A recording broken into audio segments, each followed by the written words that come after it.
नमस्कार। World economic forum में जुटे दुनिया भर के दिग्गजों का 130 करोड़ भारतीयों की तरफ से अभिनंदन करता हूं। आज जब मैं आपसे बात कर रहा हूं तो भारत कोरोना की एक और वेव से सावधानी और सतर्कता के साथ मुकाबला कर रहा है। साथ ही भारत आर्थिक क्षेत्र में भी कई आशावान रिजल्ट्स के साथ आगे बढ़ रहा है।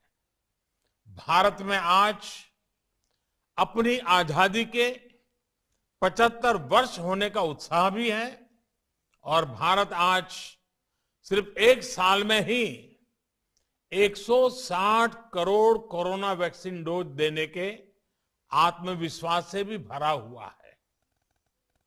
साथियों, भारत जैसी मजबूत डेमोक्रेसी ने पूरे विश्व को एक खूबसूरत उपहार दिया है, एक बुके ऑफ होप दिया है। इस बुके में है हम भारतीयों का डेमोक्रेसी पर अटूट ट्रस्ट। इस बुके में है 21वीं सदी को एम्पावर करने वाली टेक्नोलॉजी। इस बुके में है हम भारतीयों का टेम्परामेंट, हम भारतीयों का टैलेंट। जिस मल्टीलिंगुअल, मल्टीकल्चरल माहौल में हम भारतीय रहते हैं, वो भारत ही नहीं बल्कि पूरे विश्व की बहुत बड़ी ताकत है। ये ताकत संकट की घड़ी में सिर्फ अपने लिए सोचना नहीं बल्कि मानवता के हित में काम करना सिखाती है।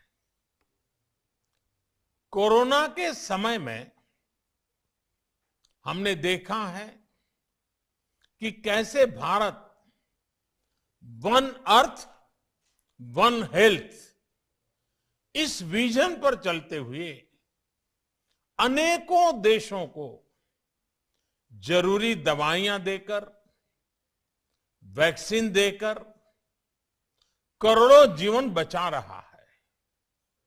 आज भारत दुनिया का तीसरा सबसे बड़ा फार्मा प्रोड्यूसर है, फार्मेसी टू द वर्ल्ड है। आज भारत दुनिया के उन देशों में है जहां के हेल्थ प्रोफेशनल्स, जहां के डॉक्टर्स अपनी संवेदनशीलता और एक्सपर्टीज से सबका भरोसा जीत रहे हैं। साथियों, संवेदनशीलता संकट के समय में परखी जाती है, लेकिन भारत का सामर्थ्य इस समय पूरी दुनिया के लिए उदाहरण है। इसी संकट के दौरान भारत के आईटी सेक्टर ने 24 घंटे काम करके दुनिया के तमाम देशों को बहुत बड़ी मुश्किल से बचाया है। आज भारत दुनिया में रिकॉर्ड सॉफ्टवेयर इंजीनियर भेज रहा है। 50 लाख से ज्यादा सॉफ्टवेयर डेवलपर्स भारत में काम कर रहे हैं। आज भारत में दुनिया में तीसरे नंबर के सबसे ज्यादा यूनिकॉर्न है। 10,000 से ज्यादा स्टार्टअप्स पिछले 6 महीने में रजिस्टर हुए हैं। आज भारत के पास विश्व का बड़ा, सुरक्षित और सफल डिजिटल पेमेंट्स प्लेटफॉर्म है। सिर्फ पिछले महीने की ही बात करूं तो भारत ने यूनिफाइड पेमेंट इंटरफेस इसके माध्यम से 4.4 बिलियन ट्रांजैक्शन हुए हैं। फ्रेंड्स, बीते सालों में जो डिजिटल इंफ्रास्ट्रक्चर भारत ने डेवलप और एडॉप्ट किया है, वो आज भारत की बहुत बड़ी ताकत बना है। कोरोना इन्फेक्शन की ट्रैकिंग के लिए आरोग्य सेतु ऐप और वैक्सीनेशन के लिए कोविन पोर्टल जैसे टेक्नोलॉजिकल सॉल्यूशंस भारत के लिए गर्व का विषय है। भारत के कोविन पोर्टल में स्लॉट बुकिंग से लेकर सर्टिफिकेट जनरेशन की जो ऑनलाइन व्यवस्था है, उसने बड़े बड़े देशों के लोगों का भी ध्यान खींचा है। साथियों, एक समय था जब भारत की पहचान लाइसेंस राज से होती थी। ज्यादातर चीजों पर सरकार का नियंत्रण था। भारत में बिजनेस के लिए जो भी चुनौतियां रही है, वो मैं समझता हूं। हम लगातार प्रयास कर रहे हैं कि हर चुनौती को दूर करें। आज भारत ईज ऑफ डूइंग बिजनेस को बढ़ावा दे रहा है, सरकार के दखल को कम कर रहा है। भारत ने अपने कॉरपोरेट टैक्स रेट्स को सिंप्लीफाई करके, कम करके उसे दुनिया में मोस्ट कॉम्पिटिटिव बनाया है। बीते साल ही हमने 25,000 से ज्यादा कंप्लायंसेस कम किए हैं। भारत ने रिट्रोस्पेक्टिव टैक्सेस जैसे कदमों में सुधार करके बिजनेस कम्युनिटी का विश्वास लौटाया है। भारत ने ड्रोन्स, स्पेस, जियोस्पेशियल मैपिंग जैसे कई सेक्टर्स को भी डीरेगुलेट कर दिया है। भारत ने आईटी सेक्टर और बीपीओ से जुड़े आउटडेटेड टेलीकॉम रेगुलेशंस में बड़े रिफॉर्म्स किए हैं। साथियों, भारत ग्लोबल सप्लाई चेन्स में विश्व का एक भरोसेमंद पार्टनर बनने के लिए प्रतिबद्ध है। हम अनेक देशों के साथ फ्री ट्रेड एग्रीमेंट के रास्ते बना रहे हैं। भारतीयों में इनोवेशन की, नई टेक्नोलॉजी के अडॉप्ट करने की जो क्षमता है, एंटरप्रेन्योरशिप की जो स्पिरिट है, वो हमारे हर ग्लोबल पार्टनर को नई ऊर्जा दे सकती है। इसलिए भारत में इन्वेस्टमेंट का ये सबसे बेस्ट टाइम है। भारतीय युवाओं में आज एंटरप्रेन्योरशिप एक नई ऊंचाई पर है। 2014 में जहां भारत में कुछ 100 रजिस्टर्ड स्टार्टअप थे, वहीं आज इनकी संख्या 60,000 के पार हो चुकी है। इसमें भी 80 से ज्यादा यूनिकॉर्न्स हैं, जिसमें से 40 से ज्यादा तो 2021 में ही बने हैं। जिस तरह एक्सपेट इंडियन ग्लोबल स्टेज पर अपनी स्किल्स दिखा रहे हैं, उसी तरह भारतीय युवा आप सभी साथियों के बिजनेस को भारत में नई बुलंदी देने के लिए पूरी तरह से तैयार है, तत्पर है। फ्रेंड्स, डीप इकोनॉमिक रिफॉर्म्स को लेकर भारत का कमिटमेंट एक और बड़ा कारण है जो आज भारत को इन्वेस्टमेंट के लिए सबसे अट्रैक्टिव डेस्टिनेशन बना रहा है। कोरोना काल में जब दुनिया क्वांटिटेटिव ईजिंग प्रोग्राम जैसे इंटरवेंशन पर फोकस कर रही थी, तब भारत ने रिफॉर्म का रास्ता सशक्त किया। डिजिटल और फिजिकल इंफ्रास्ट्रक्चर को आधुनिक बनाने के सबसे बड़े प्रोजेक्ट्स को कोरोना काल में ही अभूतपूर्व गति दी गई। देश के 6 लाख से ज्यादा गांवों को ऑप्टिकल फाइबर से कनेक्ट किया जा रहा है। विशेष रूप से कनेक्टिविटी से जुड़े इंफ्रास्ट्रक्चर पर $1.3 ट्रिलियन का इन्वेस्टमेंट किया जा रहा है। एसेट मोनेटाइजेशन जैसे इनोवेटिव फाइनेंसिंग टूल्स में $80 बिलियन जनरेट करने का लक्ष्य रखा गया है। डेवलपमेंट के लिए हर स्टेक होल्डर को एक ही प्लेटफॉर्म पर लाने के लिए भारत ने गति शक्ति नेशनल मास्टर प्लान भी शुरू किया है। हम नेशनल मास्टर प्लान के तहत इंटीग्रेटेड तरीके से इंफ्रास्ट्रक्चर की प्लानिंग, डेवलपमेंट और इंप्लीमेंटेशन पर काम होगा। इससे गुड्स, पीपल और सर्विसेज की सीमलेस कनेक्टिविटी और मूवमेंट में एक नई गति आएगी। फ्रेंड्स, आत्मनिर्भरता के रास्ते पर चलते हुए भारत का फोकस सिर्फ प्रोसेस को आसान करने पर ही नहीं है, बल्कि इन्वेस्टमेंट और प्रोडक्शन को इंसेंटिवाइज करने पर भी है। इसी अप्रोच के साथ आज 14 सेक्टर्स में $26 बिलियन की प्रोडक्शन लिंक इंसेंटिव स्कीम्स लागू की गई है। Fab, chip and display industry के निर्माण के लिए $10 बिलियन का इंसेंटिव प्लान इस बात का प्रमाण है कि ग्लोबल सप्लाई चेन को स्मूथ बनाने के लिए हम कितने प्रतिबद्ध हैं। हम make in India, make for the world इस भावना से आगे बढ़ रहे हैं।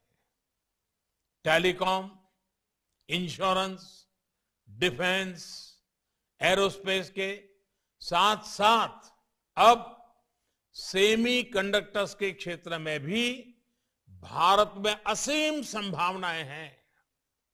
फ्रेंड्स, आज भारत वर्तमान के साथ ही अगले 25 वर्षों के लक्ष्य को लेकर नीतियां बना रहा है, निर्णय ले रहा है।